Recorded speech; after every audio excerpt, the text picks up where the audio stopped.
in terms of building a contextually aware app that, in terms of network awareness, we're talking about, again, accounting for this overall bandwidth issue. 4G coming soon to a phone near you. How to understand how to leverage local device storage, either through tricks of the trade like that Adobe Air has with SQLite, or possibly even old school, no, not so old school, but actual hardware, understanding how much you can put and where you can actually place that data. And then this concept of a user-aware context, in that there's inferred intent. They've accessed the same thing at 3 p.m. for the last 3 days. Well, maybe we should track that. So some of these things, are kind of, I guess, hinging upon the fact that you, as the designer, the developer, or at least the creator or the conceptor of the application, have tied this into an analytics platform. So, I would say definitely if you're deploying an app, even if you're only deploying it internally to a small user base of 100 people, if you're not embedding your analytics platform of choice, whether that be Google Analytics or Omniture or Site Catalyst, you're missing a huge opportunity to do a number of things like this, right? Which is very important. I think one thing that's really actually very nice is this concept of when the user accesses the data on a desktop versus a web versus a desktop app versus a mobile app, you can provide maybe the same set of content in a different user interface. You can provide it based off of the overall usage. Maybe on the mobile phone they have a specific set of playlists in order to help them when they're on the go, so on and so forth.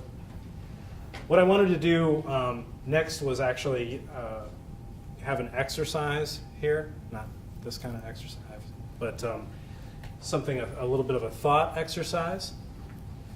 We talked a lot about context, both in the larger sense and then also in the smaller C context.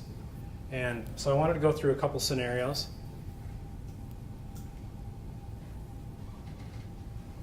These will build here, and then this is a mobile learning, but it could also be slightly bent and maybe turned into a marketing type of thing. All of these are aspects of context, or actually even part of a little snippets of a persona, right? There's some inferred context in here, though. Think a little bit about if you were faced with this type of situation. What would you prefer? What would you produce for this technophobe sales professional? Yeah? A podcast. You think a podcast would work best? Something he could listen to on his way to work.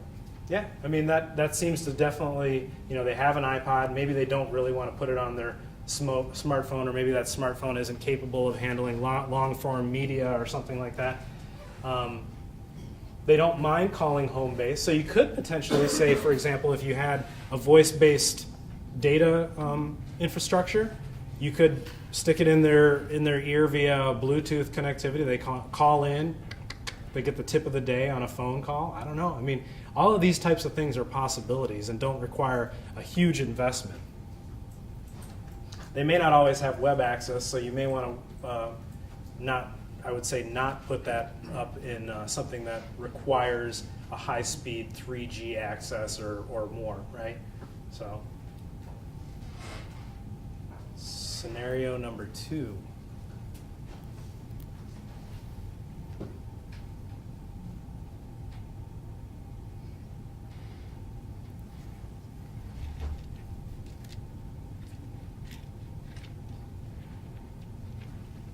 So what would we maybe think about creating for this individual?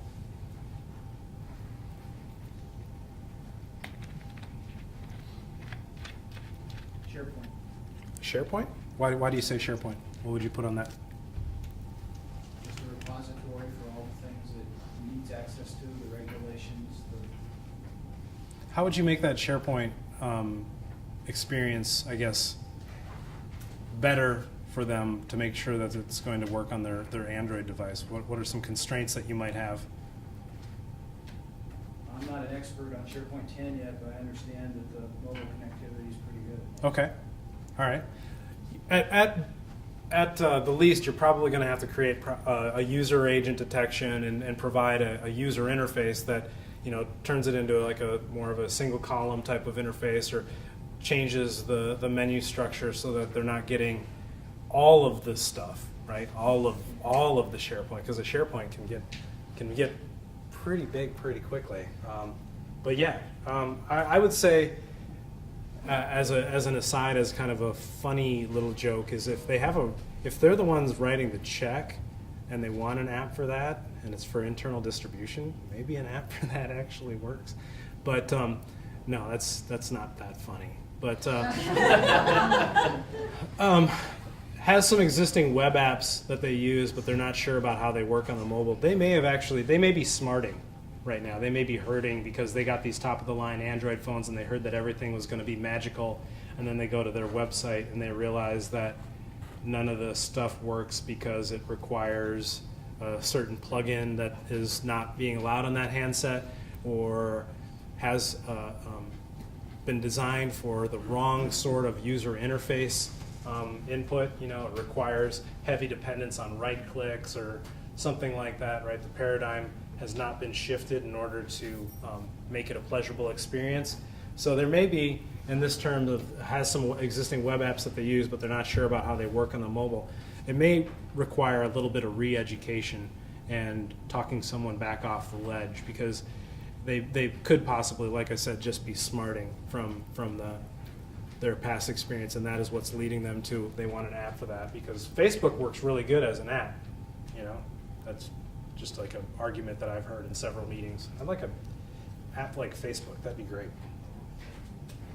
Okay. I'm not really sure I'm getting exactly what that means, but we like Facebook. I like Facebook. I'm okay with that.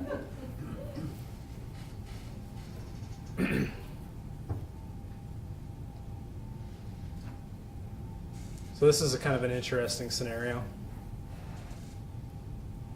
How would we give them up-to-date info on their job site condition, and how do we provide them access to a large number of products that they need to have information about?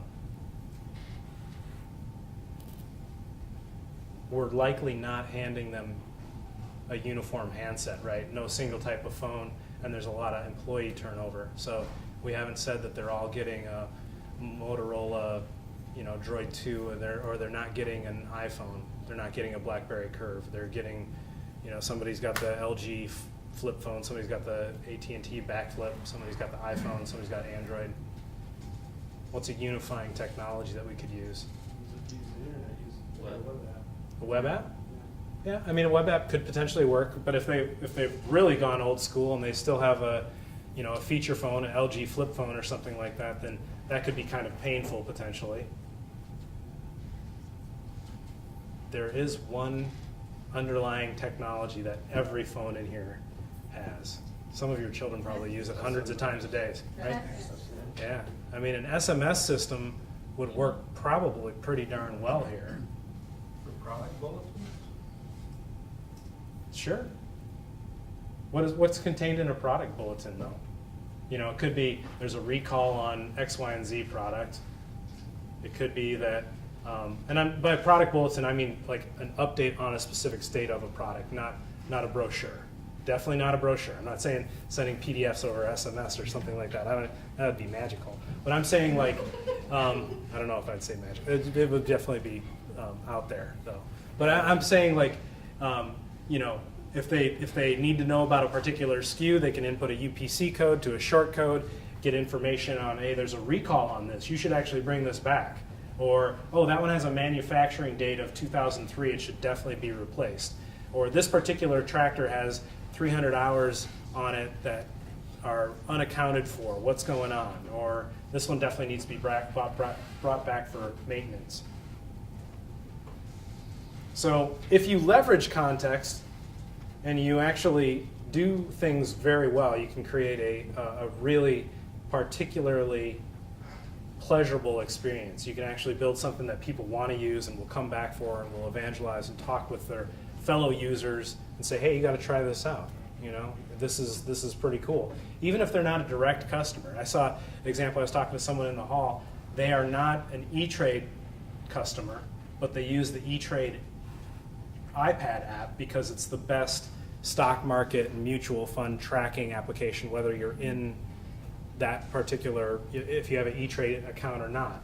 And the reason that's kind of, I think, notable is that they're saying that makes them more likely to, you know, talk about this particular product in the future, or maybe the next time that they move from one employer to another, they'll push their 401k into an E-Trade IRA or something like that, right? So by producing a pleasurable experience, you're actually turning someone over, and you're not going to be able to do that unless you provide adequate context or background and allow people to make informed decisions. The next worst case scenario would be, this is a blog that's all about blood diamonds, conflict diamonds, if you will.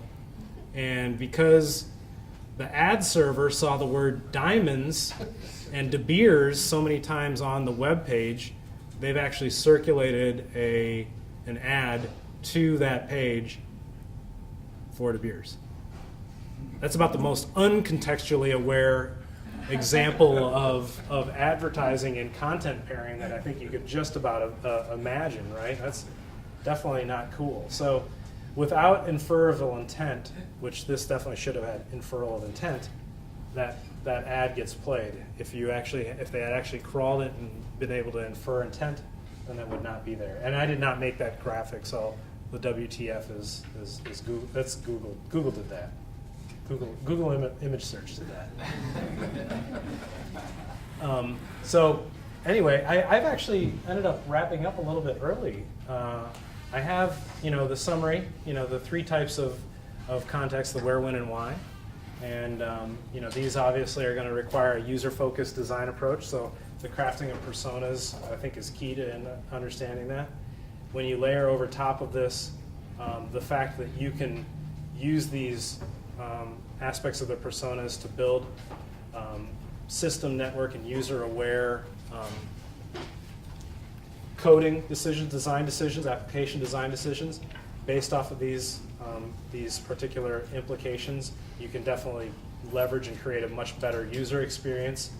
And that really, regardless of the technology, whether it be SMS, mobile app, mobile web, desktop, or even just a plain old web browser application, if you use user-focused design, you can achieve the appropriate solution regardless of, if it's the phone that comes out 2 years from now or the phone that you've got in your hand right now. So, any questions about this topic? Anybody? All right. Well, I did just give you 15 minutes of your day back. Or actually, maybe just slightly more than that. So. It's magical. It is. It's magical.